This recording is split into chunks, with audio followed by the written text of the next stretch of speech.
मुलुगनि गुदि गिबिसिन जोंनि गोजाम हारिनि आसार खान्थि मोनबा गोथौ सानथौनि मोन्थोरजों फुजियो जों सिबियो अराय जोंनि सैथो धोरोम जोंनि आंगो बाथौ धोरोम गनायथि मोननाय नैथि गोथार मंगलबार सान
सावना होना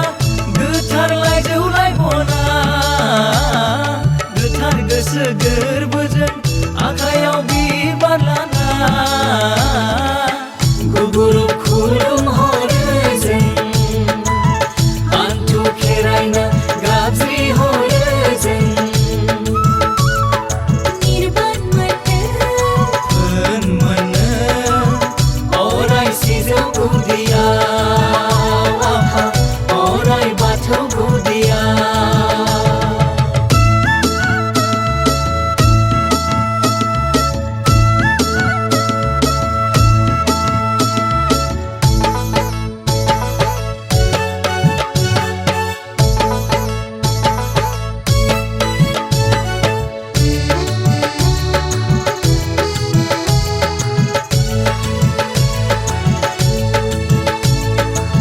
गोहोनि बिगोमा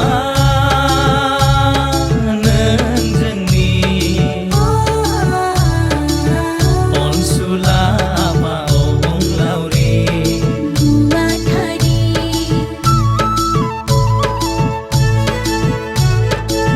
हादै बार सान गोजौआव नोंनि सोरजिनि बायदि मैया मुहिमा साखि दं नोंहा सैथो